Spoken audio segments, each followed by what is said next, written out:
আসসালামু আলাইকুম। কেমন আছেন সবাই? আশা করি ভালো আছেন। আমি মোহাম্মদ আরিফ হোসাইন, তথ্য ক্যাডার কর্মকর্তা ৪১তম বিসিএস এবং প্রশাসন ক্যাডারে ৪র্থ ৪৩তম বিসিএস। তো আমাকে জিজ্ঞেস করেছেন অনেকেই যে বিসিএস ক্যাডার হতে গেলে আলটিমেটলি প্রিলিমিনারি থেকেই কিভাবে প্রস্তুতি শুরু করা উচিত, অর্থাৎ প্রিলিতেই আপনাকে কিভাবে পড়তে হবে যাতে করে আপনি প্রিলির পরে রিটেনের পরে ভাইবার পরে আপনি সরাসরি নন ক্যাডার না হয়ে ক্যাডার হতে পারেন। আমি মনে করি যখন আপনি প্রিলির প্রস্তুতি নিচ্ছেন তখন হাতে আপনার কিন্তু অনেক সময় থাকে, কিন্তু যখন আপনি প্রিলিটা পাস করে রিটেন ধাপে চলে গেলেন তখন কিন্তু আপনি 5 থেকে 6 মাস, বড়জোর 7-8 মাস এর বেশি সময় কিন্তু পান না। আবার রিটেন যখন হয়ে গেল, রিটেনের রেজাল্ট হয়ে যাওয়ার পরে দেখা যাবে যে ভাইবা শুরু হয়ে যায়। সো আলটিমেটলি আপনি যখন এই স্টেজগুলোর মধ্যে চলে গেছেন তখন কিন্তু আপনার হাতে সময় খুবই কম। এই কারণেই যখন আপনি বিসিএস প্রিলি দিতে বসেন নাই তার আগের সময়টাই কিন্তু আপনার জন্য সবচাইতে বড়, দীর্ঘ এবং গুরুত্বপূর্ণ সময়। ওই সময়টা কাজে লাগানোটাই আসলে ক্যাডার হওয়ার জন্য সবথেকে গুরুত্বপূর্ণ। দেখুন, আপনি হয়তো বিশ্ববিদ্যালয়ে এখন প্রথম, দ্বিতীয়, তৃতীয় বর্ষে আছেন অথবা চতুর্থ বর্ষে আছেন। আপনার হাতে কিন্তু অঢেল সময়, মানে যদি সেভাবে চিন্তা করি, তো এই সময়টাই হলো গুরুত্বপূর্ণ যখন আপনি সবচাইতে কার্যকরভাবে এমন কিছু টেকনিক্স বা এমন কিছু পড়াশোনা করবেন যেগুলো একই সাথে আপনার প্রিলি, রিটেন, ভাইবা সব জায়গায় কাজে লাগবে। সো প্রিলির কোয়ালিফিকেশনের ক্ষেত্রেও আপনার কাজ হলো, আবার পরবর্তীতে রিটেনে গিয়েও ওটা কাজে লাগতেছে, এমনকি ভাইবায় যেও সেটা কাজে লাগছে। তাহলে আজকে আমাদের আলোচ্য বিষয় হলো প্রথম বিসিএসেই কিভাবে ক্যাডার হওয়া যাবে, এমনভাবে প্রিলি পড়া উচিত যাতে করে আপনি এটা সফল হতে পারেন। দেখুন, প্রথমেই আমি বলি, যদি আপনি বিসিএস ক্যাডার হতে চান তাহলে আপনাকে নিয়মিতভাবে একটা ইংরেজি দৈনিক পত্রিকা ও বাংলা দৈনিক পত্রিকা পড়তে হবে, শীর্ষস্থানীয়। আমি যদি বলি, আপনার ডেইলি স্টার আর প্রথম আলো পড়তে পারেন। হ্যাঁ, খুব ভালো পত্রিকা দুটি। সো ডেইলি স্টার আর প্রথম আলোর কি পড়বেন সেটাও কিন্তু গুরুত্বপূর্ণ। বিনোদনের পাতা কিন্তু দেখলে হবে না। বিনোদনের পাতা আবার খেলাধুলার পাতায় আপনি যদি একেবারে ডিটেলস পড়ে সব খেই হারিয়ে ফেলেন তাহলে কিন্তু হবে না। আমি বলি, পত্রিকা পড়ার ক্ষেত্রে মনে রাখবেন সম্পাদকীয় গুরুত্বপূর্ণ। সম্পাদকীয় বা ইংরেজি পত্রিকার ক্ষেত্রে এডিটোরিয়াল। এই সম্পাদকীয় আর এডিটোরিয়াল পড়তে প্রথম দিকে আপনার একটু কঠিন মনে হবে, কিন্তু যখন নিয়মিতভাবে পড়তে থাকবেন দেখবেন আপনার মধ্যেও একটা আগ্রহ কাজ করছে যে আমি তো দেখি ওই কনটেক্সটটা কী, এই অবস্থাটা কী।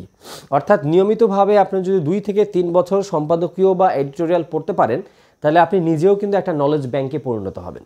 কারণ এই সম্পাদকীয় বা এডিটোরিয়াল লিখেন কিন্তু বিভিন্ন বিষয়ে বিশেষজ্ঞ ব্যক্তিবর্গগণ। তো বিশেষজ্ঞ ব্যক্তিবর্গগণের যে ধারণা, কমেন্টস, মতামত, এগুলো কিন্তু জরুরি হবে কোথায়? প্রিলির পরে রিটেনে যখন আপনি বিভিন্ন বিষয়ে ফ্রি হ্যান্ড রাইটিং করতে যাবেন তখন আপনার শব্দভাণ্ডার থেকে শুরু করে আপনার বিভিন্ন বিষয়ে আপনার আন্ডারস্ট্যান্ডিং, বিভিন্ন বিষয়ে আপনার যে মতামত, সেগুলো দেওয়া জরুরি বা গুরুত্বপূর্ণ হয়ে দাঁড়াবে। যদি প্রিলিমিনারিতে শুধুমাত্র আপনি তথ্য ইনফরমেশন পড়ে যান, রিটেনে যেয়ে কিন্তু একটু ঝামেলায় পড়তে হবে। রিটেনে যেয়ে আপনার অনেক কম সময়ের ভিতরে অনেক ব্যাপক পরিমাণে পড়া আত্মস্থ করতে হবে। এর ফলে অনেক পরীক্ষার্থী কি হয় ওই সময়টায় সবচাইতে ভালো এফোর্ট দিতে পারেন না। এর ফলে কি হয়, তারপরে আরেকটা বিসিএস দেওয়া লাগে, আরেকটা প্রিলি দেওয়া লাগে, আরেকটা রিটেনে যে তখন আবার ভালো করে। তাহলে দেখুন, আপনি যদি পূর্ব প্রস্তুতি গ্রহণ করতেন তাহলে কিন্তু আপনাকে বারবার বিসিএস দিয়ে আপনার কাঙ্ক্ষিত প্রথম ক্যাডারটি বেগ পেতে হতো না। অর্থাৎ আপনাকে বারবার বিসিএস দিয়ে আপনার জীবনের মূল্যবান সময় নষ্ট করতে হতো না। এই কারণেই চেষ্টা করতে হবে যাতে করে প্রথম বিসিএসেই আপনি আপনার প্রথম ক্যাডার চয়েসটি পান। তাহলে কি হবে? তাহলে অন্ততপক্ষে আপনি জীবনে 2টা বছর সেভ করলেন। 2টা বছর সেভ করা মানে কি? আপনি লম্বা সময় ধরে গভর্নমেন্ট সার্ভিসে থাকতে পারবেন।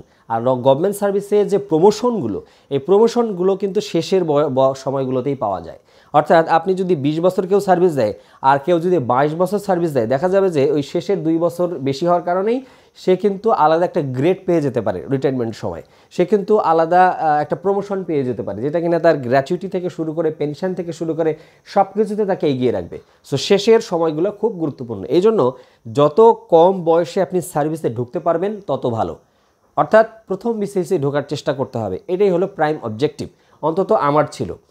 দেখুন তাহলে সম্পাদকীয় এডিটোরিয়াল খুব ভালোভাবে পড়বেন, শুধু পড়লেই হবে না, সম্পাদকীয় এডিটোরিয়াল ভিতরে কোনো ইনফরমেশন যদি আপনি পান সেই ইনফরমেশনগুলোও কিন্তু দেওয়া থাকে, আপডেটেড ইনফরমেশন থাকে সম্পাদকীয়তে, সেগুলো কিন্তু আরেকটা নোট খাতায় নোট নিতে পারেন, কিংবা এই যেই সম্পাদকীয় বা এডিটোরিয়ালটা আপনার মনে হচ্ছে যে খুব গুরুত্বপূর্ণ তথ্য দেওয়া রয়েছে, আপডেটেড ইনফরমেশন রয়েছে, সেটা পেপার কাটিং করে আপনি আপনার সঙ্গে রেখে দিন, একটা আলাদা খাতা বা ফোল্ডার করুন যেখানে আপনি এই এডিটোরিয়ালগুলো কাটিং করে রেখে দেবেন। আমি আমার বিশ্ববিদ্যালয়ের জীবনে সবচাইতে বেশি সম্পাদকীয় বা এডিটোরিয়াল পড়েছি, এর ফলে আমার কাছে মানে মানে কঠিন বাংলা শব্দ বলতে কিছু ছিল না, আবার ইংরেজি কঠিন শব্দ বলতেও কিছু ছিল না। আবার যারা ইংরেজিতে ভোকাবুলারি ডেভেলপ করতে চাচ্ছেন তারাও কিন্তু এই এডিটোরিয়াল থেকে ভালো ভালো rich high frequency vocabulary collect করতে পারেন, তাই না? এই জিনিসগুলো একটা বিষয়। সো আপনাদেরকে নিয়মিতভাবে পত্রিকা পড়তে হবে, পত্রিকায় খোঁজখবর রাখতে হবে, হ্যাঁ, বিভিন্ন ব্যক্তিবর্গ সম্পর্কেও জানতে হবে। দেখুন আপনি যখন একটা ডেইলি মানে সম্পাদকীয় পড়ার পাশাপাশি আপনি যখন একটা দৈনিক পত্রিকা পড়ছেন বাংলা এবং ইংরাজি একটা একটা করে, তখন দেখবেন আপনি বিশ্বের সমস্ত খোঁজ খবর মানে সমস্ত তথ্য আপনার মাথার ভিতরে ধীরে ধীরে স্টোরেজ হচ্ছে। কোন দেশের প্রধানমন্ত্রীকে, কোন দেশের পররাষ্ট্রমন্ত্রীকে, ঠিক আছে, সার্কেরই কী অবস্থা, ইউর কী অবস্থা, আপনি কিন্তু ওখানে জানতে পারবেন। অর্থাৎ আন্তর্জাতিক পাতার প্রতি একটা আলাদা নজর আপনার রাখতে হবে। দুই পত্রিকাতেই, ডেইলি স্টার এবং প্রথম আলোতে আন্তর্জাতিক পাতা, ঠিক আছে, international news. So international news আর এডিটোরিয়াল এই দুই অংশ যদি ভালো করে পড়েন, দেখা যাবে যে আপনার প্রিলি, রিটেন, ভাইবা সব ভালো হবে। আর পত্রিকা পড়া ছাড়া আপনি আসলে আদতেই বিসিএস ক্যাডার হতে পারবেন না। কেন বলি? সিভিল সার্ভিস অফিসার হওয়ার একটা সবচাইতে গুরুত্বপূর্ণ বিষয়বস্তু হলো আপনাকে এক্সিস্টিং নলেজ বেস সম্পর্কে আপডেটেড হতে হবে। আপনি যদি কোথায় কি ঘটছে সেটা না জানেন, তাহলে আপনি যে সিদ্ধান্ত নেবেন সেই সিদ্ধান্তটা ভুল হবে। তো সেটা আসলেই কাম্য নয়। এই কারণেই আপনারা নিয়মিত পত্রিকা পড়বেন, এটা আমার একটা সাজেশন। এবং কীভাবে পড়তে হবে এবং কী পড়তে হবে সেটা কিন্তু আমি বললাম। আচ্ছা, এরপর আরেকটা বিষয় আছে, সেটা হলো সংবিধান।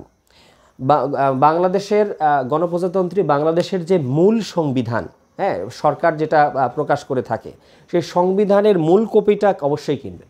অনেকে সংবিধানের গাইড কিনে শুধু গাইড বইয়ের ভিতর থেকে যেই সমস্ত জিনিস প্রিলিতে আসে সেগুলো পড়েই পার হয়ে যায়।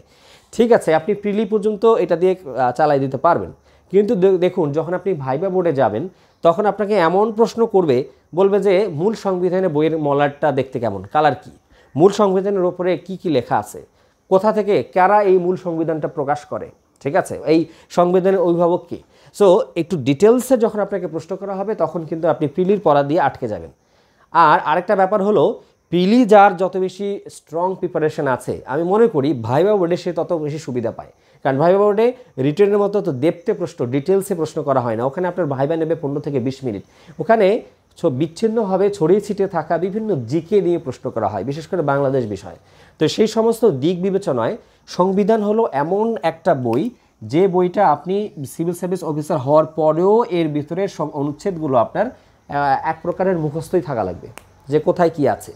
সো সংবিধান হলো বাংলাদেশের সর্বোচ্চ আইন। আপনি যদি আইন না জানেন তা আইনের প্রয়োগ করবেন কিভাবে, তাই নয় কি? এই কারণেই সংবিধানটা ডিটেলস পড়তে হবে, বিশেষ করে মূল সংবিধান। বাজার থেকে যে মূল বইটা আছে, মূল সংবিধানটা আছে, সেটা সংগ্রহ করে নিয়ে একবার হলেও দেখতে হবে ভিতরটা কিভাবে আছে। ওখানে ইংরেজিতেও আছে, বাংলায়ও আছে, দুইভাবেই আছে, ইংরেজি পার্ট আছে, বাংলা পার্ট আছে। আবার মূল সংবিধানের বই হলো সাদা কালারের, ঠিক আছে। আইন, বিচার ও সংসদ বিষয়ক মন্ত্রণালয় হলো মূল সংবিধানটা প্রকাশ করে থাকে। তো এই মূল সংবিধান তো পড়বেন, আমি বললাম সংগ্রহে রাখবেন, একবার হলেও দেখতে হবে। তারপর আপনারা আলিফ খানের যে বইটা আছে, সেই বাংলাদেশের সংবিধান, সেই বইটা একবার শুরু থেকে শেষ পর্যন্ত গোড়াটা পুরোটাই পড়ে ফেলবেন। সংবিধান রচনার ইতিহাস একেবারে আপনার মুখস্থ থাকতে হবে। কতজন সদস্য ছিল সংবিধান রচনা কমিটিতে, তারপর হলো গণপরিষদ কবে গঠিত হয়, কতজন সদস্য ছিল, কে সিগনেচার করেছে, কে করেনি, ডিটেলস পড়তে হবে। তারপর সংবিধান সংশোধনী, গুরুত্বপূর্ণ সংশোধনীগুলো বারবার ভালো করে পড়তে হবে এবং আত্মস্থ করতে হবে। বিশেষ করে প্রথম, দ্বিতীয়, তৃতীয়, চতুর্থ সংশোধনী, অষ্টম সংশোধনী, দ্বাদশ সংশোধনী, পঞ্চদশ, ষোড়শ, সপ্তদশ সংশোধনী, এই জিনিসগুলো আপনাদের একেবারে মানে আত্মস্থ থাকতে হবে। তারপরে আরেকটা বিষয় যেটা হলো, দেখুন আপনি প্রিলি দিচ্ছেন, কিন্তু একসময় কিন্তু প্রিলি দেওয়ার আগে কিন্তু আপনি ক্যাডার চয়েস দিয়েছেন, তাই না?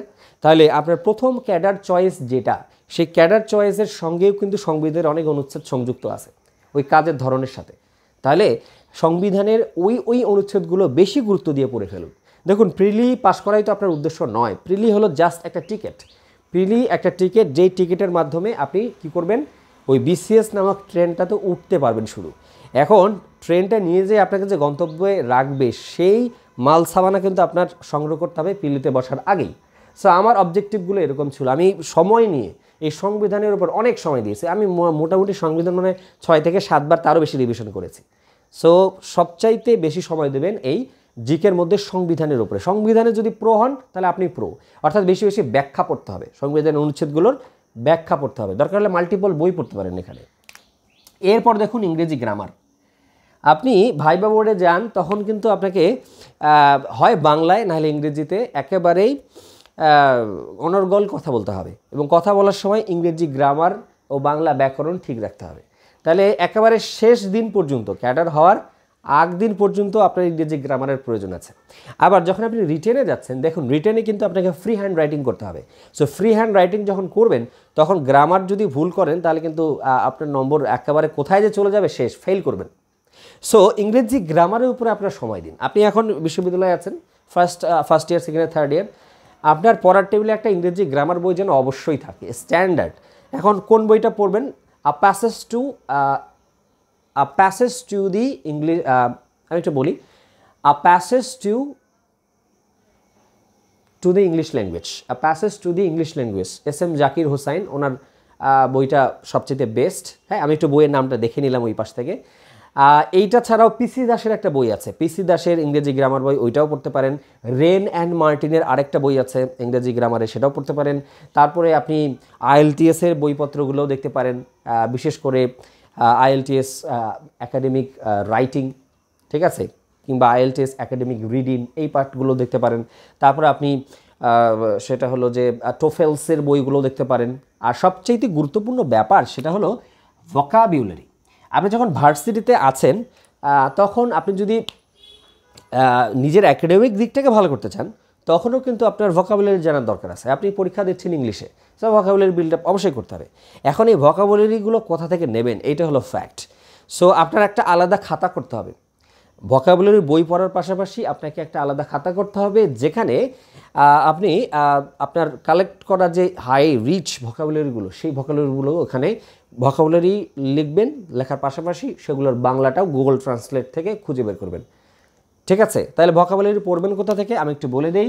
সেটা হলো word smart part 1, part 2। Word smart হলো সবচাইতে রিচ ভোকাবুলারি অ্যাভেলেবল। বাজারে যত বই আছে তার মধ্যে সবচাইতে রিচ হলো ওয়ার্ড স্মার্ট। ওয়ার্ড স্মার্ট লিখে দিই। আপনি এখন ইউনিভার্সিটিতে আছেন, হ্যাঁ, এখন দেখুন আপনার কাজ হলো এই ওয়ার্ড স্মার্ট পার্ট 1, পার্ট 2টা সবচাইতে ভালোভাবে কয়েকবার শেষ করা। এখন দেখুন অনেকে করে কি 2টা পেজ পড়ে তারপর আর পড়ে না, এটা রেগুলারলি করতে হবে। আমি কি করতাম, ওয়ার্ড স্মার্টের 3 থেকে 4টা করে পেজ পার ডে পড়তাম, আবার পাতাটা উল্টায় রেখে দিতাম। পরের দিন কি করতাম, আগের ওই 3 থেকে 4 পাতা রিভিশন করে পরের 3 থেকে 4 পাতা আবার পড়তাম, পরে আবার উল্টে রাখতাম, এভাবে করে রেগুলার চলতো। তো একসময় এমন একটা অভ্যাস হয়ে দাঁড়িয়েছিল আমার, আমি ওই ওয়ার্ড স্মার্ট সামনে এগিয়ে শেষ না করলে আমার ঘুমিয়ে আসতো না। সো এইটাই হলো ফ্যাক্ট, আপনাকে রেগুলার ভোকাবুলারি রিচ করতে হবে। একদিকে গ্রামার শিখবেন, আরেকদিকে ভোকাবুলারি শিখবেন, দেখবেন আপনার লিখিততে আপনার মানে আন্ডারস্ট্যান্ডিংটা কত ভালো হয়। আবার আরেকটা দিক আছে, যেমন আপনি যদি গ্রামার ডেভেলপ করেন, আপনি যদি ভোকাবুলারি ডেভেলপ করেন, তাহলে আপনি যখন এডিটোরিয়াল পড়তে যাবেন ইংরেজি, তখন দেখবেন যে আপনার পড়তে সময় লাগছে কম। দেখবেন এডিটোরিয়াল পড়ার সময়, ডেইলি স্টাডিজ বিশেষ করে যখন প্রথম দিকে পড়বেন, তখন আপনার একটা এডিটোরিয়াল পড়তেই দেখা যাবে 2 থেকে 3 ঘন্টা লাগবে, কারণ আপনার প্রত্যেকটা ওয়ার্ডে দেখা যাবে মাঝে মাঝেই আপনি জানেন না, ওইটা আবার সার্চ দিয়ে জেনে তারপরে আপনাকে সেন্টেন্সটা কমপ্লিট করে অর্থ বুঝতে হবে।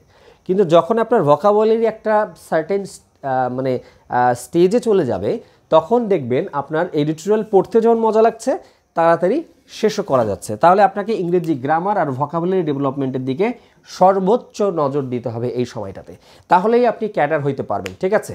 প্রিলিমিনারি পাস করা মানে ক্যাডার হওয়া নয়, আপনাকে রিটেনও পাস করতে হবে এবং সবচেয়ে বেশি ভালো নম্বর নিয়ে পাস করতে হবে। আর রিটেনে আমি মনে করি ক্যাডার ভাগ হয়ে যায় ইংরেজি পরীক্ষার দিন, অর্থাৎ ইংরেজিতে 200 নম্বরের ভিতরে যারা 150 প্লাস বা 140 প্লাস থাকে, তারাই আসলে প্রথম দিকের ভালো ভালো ক্যাডারগুলো পায়। আর যারা 130 থেকে 120 থেকে 140 দিকে থাকে তারা আসলে নিচের দিকের ক্যাডারগুলো পায়। আর 120 নিচে যারা আছে তারা আসলে ক্যাডার হতে পারবে কিনা সন্দেহ আছে, তাকে অন্য অন্য দিকে অনেক ভালো করে তারপর ক্যাডার হতে হবে। আমি মনে হয় বিসিএসে ইংলিশে লিখিত পরীক্ষায় মোর দ্যান 150 পেয়েছি, আশা করি। দেখা যাক পেলে মার্কশিট পেলে বোঝা যাবে। তো আমি পরীক্ষাটা ভালো দিয়েছিলাম কারণ আমার ইংরেজিতে লেখার অনেক প্র্যাকটিস ছিল। এরপর আসুন জিকে। প্রিলিমিনারি যখন পড়ছেন জিকেতেই আপনার 60 নম্বর, এবং মনে রাখবেন ক্যাডার হইতে গেলে এই জিকে জানা অবশ্যম্ভাবী। অবশ্যই জিকে আপনাকে মানে সাহায্য করতে পারে, উপরে তুলে দিতে পারে, আপনার নিচে নামিয়ে ফেলতে পারে। কীভাবে বলি, আপনি লিখিত পরীক্ষায় গেলে 200 নম্বরের বাংলাদেশ বিষয়াবলী পরীক্ষা দিতে হবে, আবার 100 নম্বরের আন্তর্জাতিক বিষয়াবলীর ওপর পরীক্ষা দিতে হবে, যেগুলো কিনা এই জিকির সাথে সম্পর্কযুক্ত। যার হচ্ছে যত জিকে আগে থেকে ডিটেলসে পড়া আছে সে তত বেশি সুবিধা ওই জায়গাটাতে পাবে। এখন ব্যাপারটা হলো আমাদের প্রিলিমিনারির যে গাইড বইগুলো সেগুলো আসলে কিন্তু খালি ইনফরমেশন, বেশিরভাগই ইনফরমেশন, কিন্তু একটু থিওরিটিক্যাল পার্সপেক্টিভ বা ব্যাকগ্রাউন্ডটাকে আরেকটু স্ট্রং করার জন্য আপনার কী করতে হবে, একটু রেফারেন্স বই পড়তে হবে। এখন কোন কোন রেফারেন্স বই আপনি পড়বেন সেটাও আমি একটু আপনাদের বলে দিতে চাই। সেটা হলো, দেখুন আপনি যখন ইন্টারন্যাশনাল পড়ছেন তখন এই বইটা পড়াটা আপনার জন্য অনেক ভালো হবে। বইটার নাম হলো বিশ্ব রাজনীতির 100 বছর। এখানে একেবারেই প্রথম বিশ্বযুদ্ধ থেকে শুরু করে দ্বিতীয় বিশ্বযুদ্ধ, স্নায়ুযুদ্ধ, তারপরে ন্যাটো, ওয়ারসো থেকে শুরু করে বর্তমান যে এক মেরুকেন্দ্রিক বিশ্ব ব্যবস্থা, তারপরে ইউএন লিগ অফ নেশনসের উৎপত্তি কীভাবে হলো, ইইউ কীভাবে গঠিত হলো, সার্ক কীভাবে গঠিত হলো, এগুলোর ব্যর্থতা, এই সমস্ত জিনিস এখানে এত সুন্দরভাবে আলোচনা করা আছে। আপনি যদি একবার শুরু করেন আপনি শেষ না করে, এই বইটা শেষ না করে উঠতে পারবেন না। মানে রেগুলার পড়লে মনে হবে প্রতিদিনই একটু পড়ি, ঘটনাটা সুন্দর মজা লাগছে। সো আপনি যদি মানে বর্তমান বিশ্ব রাজনীতি থেকে শুরু করে বর্তমান বৈশ্বিক যে পরিস্থিতি, সেই পরিস্থিতিকে ব্যাখ্যা বিশ্লেষণ করতে চান তাহলে আপনাকে এই বইটা পড়তে হবে। This is the best book I ever read. It's all about international politics, geopolitics, ঠিক আছে? এই অংশটা বইটা পড়তে হবে। দেখুন তাহলে তারেক শামসুর রহমানের বিশ্ব রাজনীতির 100 বছর এই বইটা গাইড বইয়ের পাশাপাশি পড়ে রাখলে আপনি ক্যাডার হওয়ার দৌড়ে এগিয়ে থাকবেন, এটা একটা দিক। আচ্ছা, তারপরে আরেকটা বই আমি আপনাদের সাজেস্ট করি, সেটা হলো বাংলাদেশ বিষয়াবলীতে যখন আপনারা পড়ছেন তখন দেখুন বাংলাদেশের ইতিহাস 1905 থেকে 1971, এই বইটা লিখেছেন ডক্টর আবু মোহাম্মদ দেলোয়ার হোসেন। নীলক্ষেতে গেলেই এই বইটাও পাবেন। তাহলে এই বইটা বাংলাদেশ বিষয়াবলীর ক্ষেত্রে, বাংলাদেশের ইতিহাসের ক্ষেত্রে এই বইটা এমন অ্যানালিটিক্যাল লেখা এর মধ্যে আছে, সেই লেখাগুলো আপনাকে আপনার ভিতরে একটা অন্তর্দৃষ্টি খুলে দেবে, আপনার চিন্তা চেতনার মধ্যে একটা পরিবর্তন নিয়ে আসবে। সো এই বইটাও আপনার জন্য ভালো হবে। তাহলে গাইড বই পড়ার পাশাপাশি আপনি যখন ইউনিভার্সিটিতে একটা ভালো সময় কাটাচ্ছেন, একটু লেজার টাইম কাটাচ্ছেন, মনে করেন আপনার পরীক্ষা শেষ হয়ে গেছে, ঈদের আগে একটা ছুটি পেয়েছেন, তাহলে এই দুইটা বই অবশ্যই পড়বেন। আমি আপনাকে শতভাগ নিশ্চয়তা দিতে পারি এই দুটো বই পড়লে আপনি ক্যাডার হওয়ার ক্ষেত্রেও এগিয়ে থাকবেন, একজন ভালো নাগরিকও হতে পারবেন, যার কি আছে আইডিওলজিক্যাল একটা ভালো সলিড ব্যাকগ্রাউন্ড আছে। আচ্ছা, এর পাশাপাশি আমি বলবো এই জায়গাটায় আরেকটু কিছু কাজ করা দরকার, সেটা হলো কিছু আত্মজীবনীমূলক বই পড়া দরকার, বিশেষ করে বঙ্গবন্ধু শেখ মুজিবুর রহমানের যে লিখিত বইগুলো, হ্যাঁ, অসমাপ্ত আত্মজীবনী, আমার দেখা, নয়া চীন, কারাগারের রোজনামচা, আমার কিছু কথা, এই 4টা বই আমি রিকোয়েস্ট করব আপনারা ভার্সিটিতে থাকা অবস্থায় পড়ে ফেলুন কয়েকবার, বিশেষ করে ভিতরে লাইন পর্যন্ত দাগিয়ে দাগিয়ে ফেলুন যে এই জিনিসগুলো, কারণ এই বইগুলো পিলিতে লাগবে, রিটেনে লাগবে, ভাইভায় লাগবে, উইথাউট এনি ডাউট। সো আপনি যেই জিনিসগুলো আপনার পরে করতেই হবে সেগুলো আগেই করে ফেলুন না, করে ফেলে কনফিডেন্ট থাকুন, আত্মবিশ্বাসী থাকুন। ওকে, এরপর দেখুন বাংলা সাহিত্য। বাংলা সাহিত্যের ক্ষেত্রে শুধু সাহিত্যিকদের নাম এবং তার লেখা বই যদি জানেন তাহলে বড় জোর প্রিলি পাস হবে, রিটেনে হবে না। কারণ রিটেনে কী হবে, ওই বইগুলোর ভিতরে প্রশ্ন করা হবে। আমার কথা বুঝতে পারছেন? দেখা যাবে যে একটা বিখ্যাত উপন্যাস, সেই উপন্যাসের কাহিনী লিখতে বলা হয়েছে রিটেনে, তাহলে আপনি প্রিলির পরে রিটেনে যে কিন্তু এতগুলো বইয়ের কাহিনী বা ব্যাকগ্রাউন্ড কি পড়তে পারবেন না। তাহলে এখন প্রিলিতেই সেটা করতে হবে। কিভাবে করবেন আমি বলি, ডক্টর সৌমিত্র শেখর স্যারের যে বাংলা সাহিত্য জিজ্ঞাসা বইটা আছে, বাংলা ভাষা ও সাহিত্য জিজ্ঞাসা, ওই বইয়ে দেখবেন বিভিন্ন লেখকের বইয়ের ক্ষেত্রে, বিখ্যাত উপন্যাসের ক্ষেত্রে বা গল্পের ক্ষেত্রে ওইটার একটু কাহিনীও কিন্তু অল্প করে বলা আছে। তাহলে ওইটা একটা কাজ, ওই জায়গাটায় ওইভাবে পড়তে পারেন। আরেকটা ভালো কাজ হলো ওই বইয়ে যে সমস্ত লেখকের লেখাগুলোকে বেশি গুরুত্ব দিয়ে দেওয়া আছে ওই বইগুলো দরকার হলে আপনি একটু সংগ্রহ করুন। আপনি যে ইউনিভার্সিটিতে পড়েন সেখানে লাইব্রেরি আছে, আপনি যে কলেজে পড়েন সেখানে লাইব্রেরি আছে, তারপর আপনি পাবলিক লাইব্রেরিতে যেও বইটা কালেক্ট করতে পারেন। যেমন আপনি মানিক বন্দ্যোপাধ্যায়ের দিবারাত্রির কাব্য পড়তে চান, তাহলে এটা কিন্তু অ্যাভেলেবল, আপনাকে টাকা খরচ করে কিনতে হবে তা না। আপনি লাইব্রেরিগুলোতে যান, পড়ে ফেলুন, না পড়লেও 5টা মিনিট বইটা উল্টান যে কী কী ক্যারেক্টার ওর মধ্যে আছে, কিংবা বইয়ের মলাটটা খুলে দেখুন যে ওইটার কাহিনীটা কী, ওই উপন্যাসটার কাহিনীটা কী। তার মলাটের সামনে বা পেছনে কিন্তু ভিতরের দিকে লেখা থাকে হিস্ট্রিটা। সো আপনি একটু বের করে নিন যে 15 থেকে 20টা বিখ্যাত উপন্যাস, মানিক বন্দ্যোপাধ্যায়, তারপরে হলো রবীন্দ্রনাথ ঠাকুর, কাজী নজরুল ইসলামেরও 3টে উপন্যাস আছে, বিভূতিভূষণ, তারপর হলো আপনার বঙ্কিমচন্দ্র, শরৎচন্দ্র। সো এই যে লেখকদের নাম বলছি এরা কিন্তু অনেক বিখ্যাত, এদের বিখ্যাত বইগুলো যদি একটু পড়েন না ভালো লাগে। শামসুল হকের মুক্তিযুদ্ধ ভিত্তিক উপন্যাসগুলো। সো মুদ্রা কথা হলো গুরুত্বপূর্ণ সাহিত্যিকদের সাহিত্যকর্ম সম্পর্কে আপনার যদি জ্ঞান না থাকে তাহলে আপনি সিভিল সার্ভিসে নেওয়া হবে কেন? আপনি পিলিতে কিছু ইনফরমেশন পড়ে এসেছেন তার জন্য আপনাকে নেওয়া হবে না। ভাইবা বোর্ডে আপনাকে জিজ্ঞেস করা হবে আপনার পড়ার অভ্যাস রয়েছে কি না।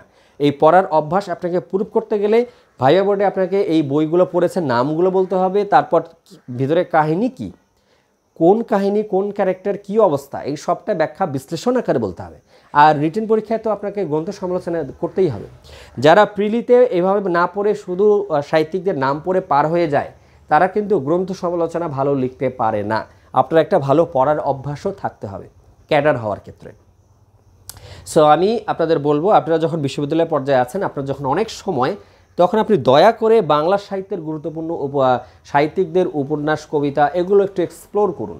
আপনি একটা প্ল্যান নিন, আপনি একটা কী করুন, একটা খাতায় কি কি সাহিত্যিকদের কি কি সাহিত্যকর্মগুলো আপনি এই আগামী 2 থেকে 3 বছরের মধ্যে কভার করবেন তার একটা লিস্ট করে ফেলুন। যার কারণে আমিও একটা আপনাদের লিস্ট দিয়ে দেবো সামনে ইন ফিউচারে, তাহলে দেখা যাবে যে আপনার লিস্ট আমার লিস্ট মিলিয়ে আপনি একটু পড়ে নিলেন। তাহলে আপনি প্ল্যান করুন যে আপনি ইউনিভার্সিটি থাকা অবস্থায় এরকম 50 থেকে 60টা বই কিংবা 100টা বই পড়ে ফেলবো, দেখবেন আপনার থেকে রিচ আর কেউ হবে না। আর একটা বিষয়, আবার একেবারে খেলনা বই পড়লে হবে না, কিন্তু যেগুলো কিন্তু আসলেই বিখ্যাত সাহিত্যিকদের সেগুলোই পড়তে হবে। অনেকে কিন্তু মজার জন্য মজা করে অনেক মানে ফেলনা লেখকদের ফেলনা বই পড়ে, নো, সেটা না। আপনাকে একটু ব্যবসায়িক চিন্তাভাবনারও হতে হবে যাতে করে সময়টা কাজে লাগে। এরপর সেটা হলো নোট। পড়ার সময় অনেকেই শুধু পড়েই যায়, খালি পড়েই যায়, বইয়ের ভিতরে পড়েই যায়, লাইন দাগাই যাচ্ছে, বইয়ের ভিতরে লাঙল চাষ করেই যাচ্ছে লাল নীল কালো কালি দিয়ে। কিন্তু না, নোট করতে হবে।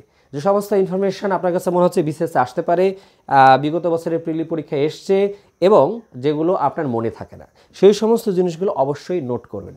নোট কিভাবে করতে হয় আমি কিন্তু আরেকটি ভিডিওতে এগুলো বলবো যে কিভাবে নোট করতে হয়, হাউ টু নোট, তাহলে এফেক্টিভলি। সো এটা একটা জিনিস, সেটা হলো নোট করে পড়া। যারা ক্যাডার দেখবেন বেশিরভাগই সবাই নোট করে পড়েছে, এটা একটা ভালো দিক, ঠিক আছে। নোট করলে কি হয়, আপনার হাতের লেখা ভালো হবে আর আপনার পড়াটা হবে গোছানো। আরেকটা হলো ম্যাথমেটিক্স চর্চা। আপনি যখন বাংলা সাহিত্য পড়ছেন তখন ম্যাথমেটিক্স না করলে আপনি মনে করবেন না আরে এখন মাথায় চাপ না নেই। যারা নিয়মিত ম্যাথমেটিক্স চর্চা করে তাদের ব্রেন শার্প থাকে, এটা একটা দিক। দ্বিতীয়ত হলো আপনাকে রিটেনে কিন্তু লিখিত আকারে ম্যাথ পরীক্ষা দিতে হবে। সো আপনি এখন যদি প্রিলিতে শর্টকাট নিয়মে ম্যাথমেটিক্স করেন তাহলে কিন্তু রিটেনে যে ধরা খাবেন। আমি রিকোয়েস্ট করব ডিটেলসে ম্যাথ করার চেষ্টা করুন। ডিটেলসে যে ম্যাথ করে বা বুঝতে পারে তার কিন্তু শর্টকাট নিজেই সে বের করতে পারে। আমার কথা বুঝতে পারছেন? প্রিলিমিনারিতে আপনাকে বেশি ম্যাথমেটিক্স তো দিতে হয় না, 15 নম্বর হয়তো। সেই 15 নম্বরের জন্য ম্যাথমেটিক্সে শর্টকাট করতে যাবেন, আপনি শর্টকাট ভুলে যাবেন, আমি কনফার্ম। আপনাকে বিভিন্ন জায়গায় আপনাকে অনেকে হয়তো শর্টকাট শেখাচ্ছে যে এইভাবে দিলে উত্তরটা এইরকম করে বের করা যাবে তাড়াতাড়ি, কিন্তু আমার রিকোয়েস্ট হবে আমি সেটা করতাম না। আমি সবসময় ডিটেলস ম্যাথ করার চেষ্টা করতাম। নবম দশম শ্রেণী এবং উচ্চ মাধ্যমিকের কিছু, সেটা হলো সাধারণ গণিত এবং উচ্চতর গণিত আপনাকে ডিটেলস করে ফেলা উচিত। আপনার বেসিক যখন ডেভেলপ করবে তখন অটোমেটিকলি আপনার সবগুলো স্টেজে মনে থাকবে, দীর্ঘমেয়াদী প্রস্তুতি হবে। সো আপনি চেষ্টা করুন ম্যাথমেটিক্স চর্চা করার। ম্যাথমেটিক্স চর্চা বন্ধ করবেন না, এটা প্রিলিতে যেমন দরকার আছে রিটেনও দরকার আছে, ডিটেলসে ম্যাথ করবেন। এরপর কিছু বিষয়ে আপনার আপডেট থাকা উচিত। যেমন আপনি ভার্সিটিতে এখন আছেন, এখনই কি করুন, একটু গুগলে যে সার্চ করুন বাংলাদেশ অর্থনৈতিক সমীক্ষা 2024।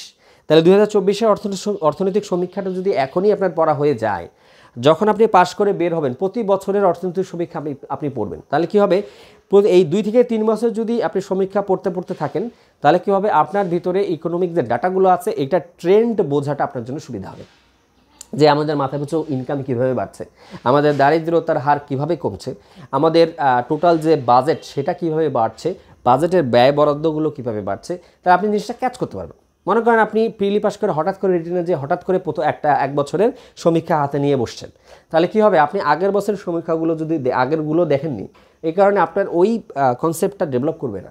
আর যারা বিশ্ববিদ্যালয়ে আছে তারা যদি প্রতি বছর যে বাংলাদেশ সরকার যেটা সমীক্ষা প্রকাশ করে সেই সমীক্ষাগুলো যদি কনসাল্ট করে তার মধ্যে এই জিনিসটা ডেভেলপ করবে, সে বুঝতে পারবে যে দেশ কোথায় যাচ্ছে, আমাদের ইকোনমিক সিচুয়েশনটা কী অবস্থায় রয়েছে, কোন সেক্টর কিভাবে পারফর্ম করছে, বাংলাদেশ সরকার বিভিন্ন বিষয়ে কি কি উদ্যোগ নিয়েছে। প্রিলির পড়া হবে, রিটেনের পড়া হবে, ভাইবার পড়াও হবে, এক ঢিলে 3 পাখি মারা হবে যদি আপনি অর্থনৈতিক সমীক্ষা নিয়মিত পড়েন। So I would suggest you must read the Bangladesh economic reviews consequently. Okay, তারপর আমাদের যে বাজেট, সর্বশেষ বাজেট সম্পর্কে সবসময় আপডেটেড থাকবেন। আপনি যেখানকারই মানুষ হোক না কেন, যেই বর্ষেরই ছাত্র হোক না বা ছাত্রী হন না কেন, এই বাজেট রেগুলার যদি আপনি দেখেন তাহলে আপনার অনেকটাই পড়া হয়ে যাবে, ঠিক আছে। এইটা আরেকটা হলো সর্বশেষ যে সুমারি, আমাদের সর্বশেষ জনশুমারি হয়েছে 2022 সালে। তো সেই জনশুমারিটাও কিন্তু কি কি ডাটা নিয়ে আসলো, মানে আর্থসামাজিক ডাটা, আমাদের জনসংখ্যা কত, নারী কত, পুরুষ কত, সাক্ষরতার হার কত, নারী পুরুষের অনুপাত কত, এই বেসিক ফান্ডামেন্টাল বিষয়গুলো আপনার আগে থেকেই জেনে রাখতে হবে, ঠিক আছে। আর নিয়মিতভাবে আপনার পত্রিকা পড়তে হবে। তাহলে এই যে বিষয়গুলো বললাম, এই সমস্ত বিষয়গুলো যদি আপনারা ভালোভাবে প্রিলি পড়ার সময়ই একটু গুরুত্ব দিয়ে করেন, তাহলে একই সাথে আপনি রিটেনে বসে ভালো নম্বর নিতে পারবেন। আর ভালো রিটেন দেওয়া মানেই আসলে ক্যাডার হওয়া। তাহলে এই প্রক্রিয়ার মাধ্যমে আমি কিন্তু প্রথম বিসিএসএ ক্যাডার হতে পেরেছি, ঠিক আছে। তো আমাকে সিনিয়ররা এত ভালোভাবে গাইডলাইন দিতে পারে নাই, আমি নিজেই এই জিনিসগুলো আত্মস্থ করেছিলাম নিজের প্রচেষ্টায়। কিন্তু আমি চাই, আমি যখন বিসিএস ক্যাডার হয়েছি তখন আমার উচিত আমার জুনিয়র ছোটো ভাই বোনদেরকে ভালো সুপরামর্শ দেওয়া। তো আমি এই নিজের দায়িত্ববোধ থেকেই এই ভিডিওগুলো করছি। আর আপনারা প্লিজ সাবস্ক্রাইব করবেন, ফলো করবেন এই চ্যানেলটাকে, যাতে করে আমি ফার্দার মোটিভেটেড হই, আরও বেশি উৎসাহ পাই। উৎসাহ একটা খুবই গুরুত্বপূর্ণ বিষয়।